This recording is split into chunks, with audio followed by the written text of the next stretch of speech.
ओम नमो भगवते वासुदेवाय। ओम नमो भगवते वासुदेवाय। ओम नमो भगवते वासुदेवाय। ओम अज्ञानतिमिरन्धस्य ज्ञानाञ्जनशलाकया चक्षुरुन्मिलितं येन तस्मै श्री गुरुवे नमः।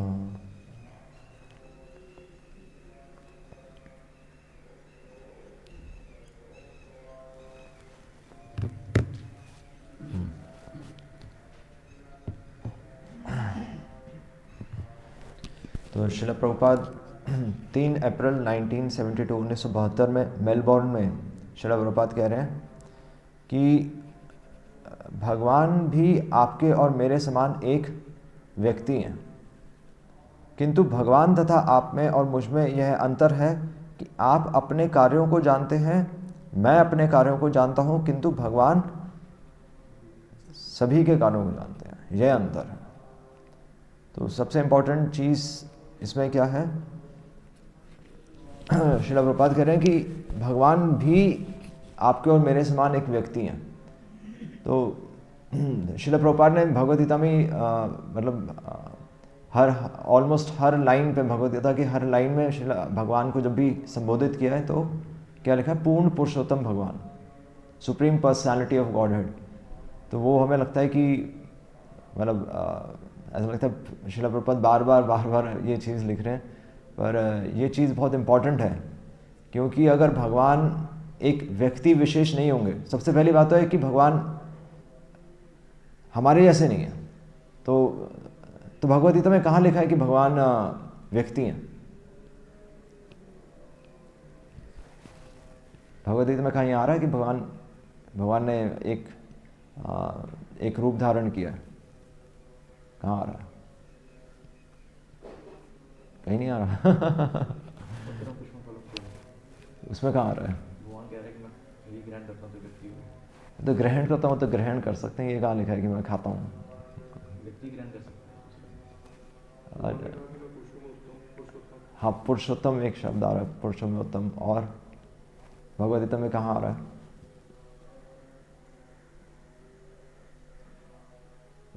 उसमें नहीं आ रहा मानुष्यम तनुम आश्रिता, मनुष्य जैसा। तो मानुष्यम, तो भगवान कह रहे हैं कि मनुष्य जैसा है एक्चुअली।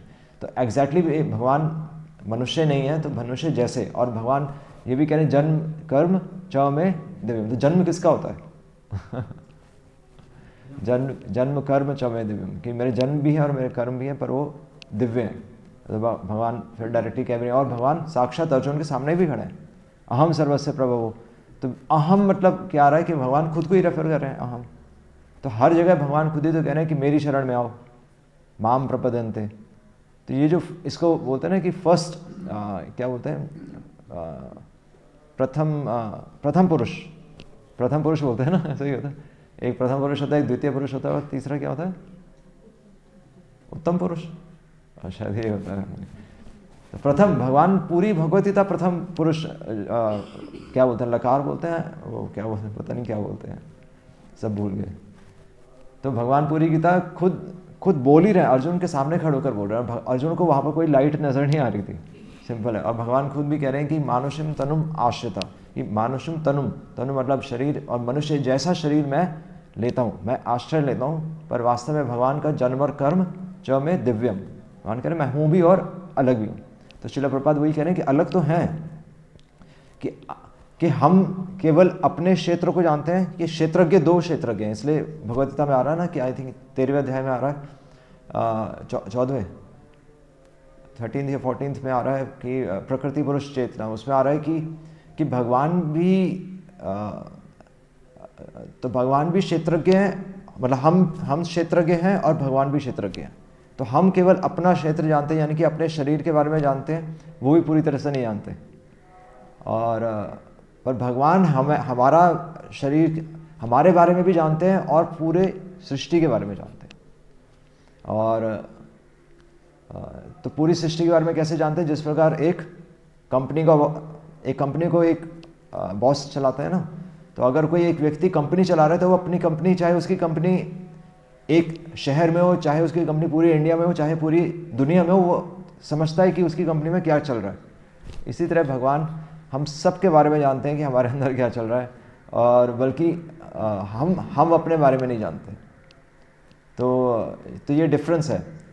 और उससे भी ज़्यादा इम्पोर्टेंट क्या है, उससे भी ज़्यादा इम्पोर्टेंट है कि भगवान आपके और मेरे समान, ये तो था डिफरेंस कि भगवान और हमारे में डिफरेंस है, इसलिए भगवान को हम अज्ञे हो सकते हैं, मतलब हमें नॉलेज हो सकती है, पर भगवान का सर्वज्ञ, भगवान सब कुछ जानते हैं। भगवान का एक नाम ही है सर्वज्ञ, वो सब कुछ जानते हैं। और तो दूसरा पॉइंट है कि यहाँ पर भगवान कह रहे हैं कि, मतलब श्रील प्रभुपाद भी लिख रहे हैं कि भगवान भी आपके और मेरे समान एक व्यक्ति हैं। तो भगवान हमारे समान हैं, तो इसका भगवान एक व्यक्ति विशेष हैं। तो अगर ऐसा नहीं होगा, भगवान अगर व्यक्ति विशेष नहीं होंगे, अगर हम भगवान को व्यक्ति विशेष नहीं होंगे, तो भगवान क्या हुए? निराकार हो गए, है ना। भगवान निराकार हो गए, या भगवान का कोई दूसरा रूप नहीं है। तो अगर भगवान निराकार होंगे तो हमारे जीवन में क्या अंतर आएगा? ठीक है, वो चलता रहे, हम भी ऐसे हाथ जोड़ कर अपना करते रहे, आंखें बंद करके बैठ जाएंगे, तो उससे कोई डिफरेंस आएगा हमारे जीवन में? क्या कहते हैं, कोई डिफरेंस है या सेम? हाँ, पागल हो जाएंगे। वैसे आंसर सही है, परफेक्ट आंसर है कि हम पागल हो जाएंगे। क्यों पागल हो जाएंगे? हाँ, मतलब वो मैं सोच रहा था कैसे है, वो उसी तरीके से है कि हम सुबह से मंगल आरती में आए और आप इस हॉल के अंदर एंटर किए और यहाँ कोई है ही नहीं, और आप यहाँ बैठे हैं और बैठे हैं और बैठे हैं और बैठे ही रह जाएंगे और आज नहीं, कल नहीं, परसों नहीं, अब सदियों तक बैठे ही रहेंगे मतलब कोई नज़र ही नहीं आएगा आपको वो उसी प्रकार है कि माला है पर माला में खुशबू नहीं है, या फिर ये माला ही नहीं है कोई रस नहीं है, बल्कि भगवान के साथ हम जितने रसों की बात करते हैं, नहीं, 5 मुख्य रस है, 7 गौड़ रस है, भगवान के जितने गुणों की बात करते हैं, भगवान के इतने गुण हैं, भगवान धीर है, ललित है, भगवान चपल हैं, तो वो सब क्या है, वो सब खत्म हो जाएगा। यानी कि कोई वृंदावन नहीं है, कोई भगवान का कोई सखा नहीं है, भगवान की कोई माता नहीं है, तो भगवान को हम खुश नहीं कर सकते, भगवान को प्रसन्न नहीं कर सकते, और भगवान से बात नहीं कर सकते। ये इसी प्रकार है जिस प्रकार हम इस हॉल में एंटर किया और आप किसी से कभी भी कुछ बात नहीं करेंगे, वो जीवन हमें चाहिए क्या? नहीं। वो, या फिर हम उसको ऐसे लें कि हम एक नाव में समुद्र में निकल गए और आप समुद्र के चारों तरफ देख रहे हैं और समुद्र के चारों तरफ कोई नहीं है, सिर्फ पानी है, पानी है, और नाव चलाने वाला भी कोई नहीं है आप किससे बात करेंगे और कब तक रह लेंगे? इसलिए शास्त्र भी कह रहे हैं, भागवतम भी कह रही है कि ये अन्य अरविंदाक्ष विमुक्त मानिनस, कि जो लोग अपने आप को मुक्त मान लेते हैं, है ना, जो भगवान से विमुख होकर, जो भगवान के साक्षात रूप से विमुख होकर अपने आप को मुक्त मान लेते हैं, ये अन्य अरविंदाक्ष विमुक्त मानिनस, तो वही अस्त भावाद, कि उनके बारे में कह रहे हैं कि तो वही उनके भाव नहीं है, एक्चुअली उनके भाव अस्त हो चुके हैं, क्योंकि वो भगवान से बात ही नहीं करना चाहते। तो अस्त भावात विशुद्ध बुद्ध, अविशुद्ध बुद्धिया, और उनकी बुद्धि कैसे हो गई है? दूषित हो गई है उनकी बुद्धि, अपने दूषित, अपने बल्कि अपने अहंकार से वो सोच रहे हैं कि सब खत्म हो जाएगा, क्योंकि भगवान नहीं ऐसा कह रहे।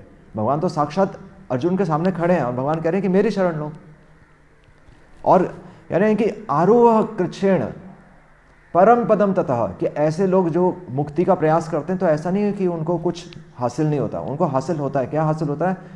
पहले तो बहुत प्रयास करते हैं, आरोह कृच्छेण, आरोह मतलब वो ऊपर को उठते हैं, संसार से तो ऊपर उठ ही जाएंगे वो, आरोह कृच्छेण, बहुत प्रयास के साथ वो संसार से ऊपर उठते हैं, आरोह कृच्छेण परम पदम ततः, तो उस एक हाई पोजीशन पे भी जाते हैं, परम पद, इस संसार के तो बियॉन्ड हो ही जाते हैं, परम पद ततः। पर उसके बाद क्या होगा? जब समुद्र के बीच में पहुंचेंगे, 1 दिन, 2 दिन, 1 महीना, 1 साल, 10 साल, 100 साल, फिर कोई बात करने के लिए नहीं है, आप ही आप हो बस तो इसलिए उनका क्या होगा? पतंती अधः, कह रहे हैं कि वो लोग फिर वापस आएंगे इस संसार में, पतंती अधः, उन्हें गिरना पड़ेगा, पतंती अधः मतलब नीचे आ जाएंगे, पतंती अधः। क्यों? क्यों गिरना पड़ेगा? वैसे तो हमें लगता है कि उन्हें गिरना पड़ेगा क्योंकि वो उन्हें पूर्ण आनंद की अनुभूति नहीं हुई। उन्हें थोड़ा बहुत आनंद आ सकता है पर पूर्ण आनंद, पूर्ण संतुष्टि नहीं है उनके जीवन में। इसलिए वो इस संसार में वापस आकर फिर हॉस्पिटल्स खोलते हैं, हॉस्पिटल्स, अनाथालय और ये सब अच्छे काम करते हैं, पर संसार की दृष्टि में अच्छे हैं, पर वो भगवान को एक्चुअली रिकॉग्नाइज नहीं कर पाए, भगवान को नहीं पहचान पाए। तो भगवान की दृष्टि से वो अच्छे नहीं हुए। संसार की दृष्टि में वो हो सकता है कि एक सतोगुण में काम कर रहे हो, पर भगवान क्या है? त्रिगुणातीत, भगवान तीनों गुणों से परे, भगवान को पहचान नहीं पाए। और इसलिए लिखे हैं कि पतंती अधः, और मेन कारण क्या है उनके नीचे गिरने का? हाँ, क्योंकि अनादृतः, क्योंकि उन्होंने अनादर किया है। अनादृतः युष्मद अंग आग्रह, युष्मद मतलब आपके, तो भगवान की स्तुति कर रहे हैं कि आपके चरणों की उन्होंने क्योंकि स्तुति नहीं की, अनादृत युष्मद अंग आग्रह, आपके चरणों की क्योंकि वो स्तुति नहीं कर पाए, आपके चरणों की सेवा का उन्हें कंसेप्ट नहीं समझ में आया, इसलिए उनको गिरना पड़ेगा। चाहे वो आरोह कृच्छेण परम पदम तथा, हालांकि उनके पास एक हाई पोजीशन है, पर वो फिर भी असंतुष्ट होकर इस संसार में वापस आएंगे। तो इसीलिए जो भगवान कंसेप्ट है वो हाईएस्ट कंसेप्ट है। परमात्मा कंसेप्ट हो सकता है, आप ब्रह्म में भी हम भगवान का एक रूप, ब्रह्मभूत प्रसन्न आत्मा, वो एक ब्रह्म भी है। भगवान ज्योति के रूप में भी है, एक भगवान के शरीर से जो कांति निकलती है उस रूप में भी भगवान नजर आते हैं, पर उस रूप में हम भगवान को पूर्ण आनंद नहीं दे सकते। मैक्सिमम आप भगवान को खुश नहीं कर सकते, हम भगवान को खुश नहीं कर सकते। इसलिए एक भक्त भगवान के साक्षात रूप के दर्शन करना चाहता है। इसलिए जब भगवान ने अर्जुन को विराट रूप दिखाया और फिर चतुर्भुज रूप दिखाया, और फिर अर्जुन ने कहा नहीं भगवान, मुझे आपका द्विभुज श्याम सुंदर रूप देखना है, क्योंकि इस रूप में मैं आपसे बात कर सकता हूँ, इस रूप में मेरे को आपसे भय नहीं लगेगा, और आपकी सबसे अधिक सेवा हम कर सकते हैं, और बल्कि आपकी सेवा करके आपको परम आनंद दे सकते हैं। तो भगवान भी चाहते हैं कि कोई मुझसे बात करे, क्योंकि भगवान व्यक्ति विशेष हैं। अगर हम भगवान का ब्रह्म रूप लेते हैं या भगवान का परमात्मा रूप लेते हैं तो भगवान को इतना आनंद नहीं दे पाएंगे। तो हम तो भगवान को मैक्सिमम आनंद देना चाहते हैं, और वो केवल और केवल भगवान के द्विभुज श्याम सुंदर रूप में हो सकता है। और भगवान तो इसलिए भगवान ग्वाल बाल हैं, वरना भगवान चाहते तो विष्णु रूप में भी रह सकते थे, पर विष्णु रूप में भी क्या है, विष्णु रूप में क्या है जो कि भगवान को विष्णु रूप से भी ऊपर गोलोक धाम जाना पड़ा। विष्णु रूप में क्या फॉल्ट क्या है, मतलब ऑफिस है वो भगवान का ऑफिस है ना, तो वहां पर ऑफिशियल डीलिंग चलेगी। तो इसलिए गोप कुमार जब अपनी यात्रा करते हैं तो बृहद भागवत अमृत में आता है, तो गोप कुमार विष्णु को देखकर भी संतुष्ट नहीं हुए। उन्होंने कहा कि नहीं, मुझे तो वही अपने ग्वाल बाल चाहिए कि जिनके साथ मैं पहले खेलता था। तो विष्णु से एक दूरी रखनी पड़ेगी। आप हमेशा भगवान से दूरी रखें। यहाँ पर हम दूरी बनाए रखते हैं ना, जबकि भगवान तो ग्वाल बाल रूप है। भगवान तो एक ग्वाले हैं, जहाँ पर भगवान का जो कि भगवान साक्षात भगवान है, तो उनके सखा ये भी भूल जाते हैं। और वो इसलिए भूलते हैं क्योंकि भगवान की मैक्सिमम सेवा उस रूप में हो सकती है कि भगवान अपने आप को भगवान भी नहीं मानते। पर ऐसा नहीं कि भगवान ने अपना रूप ही खत्म कर लिया। भगवान ग्वाल बाल हैं और भगवान गैया चराते हैं, भगवान वृंदावन में खेलने जाते हैं, भगवान वहाँ पर अपने सखाओं के साथ उनका झूठा खाते हैं। भगवान को ये सब चीज़ें पसंद हैं, पर उस स्तर तक पहुँचने के लिए हमें अपने आप को शुद्ध करना पड़ेगा। और यही भगवान का ये सृष्टि बनाने का उद्देश्य है कि हम इस सृष्टि को देखकर एक चीज़ समझ जाए, और वो क्या है, इस सृष्टि को देखकर हमें क्या समझना है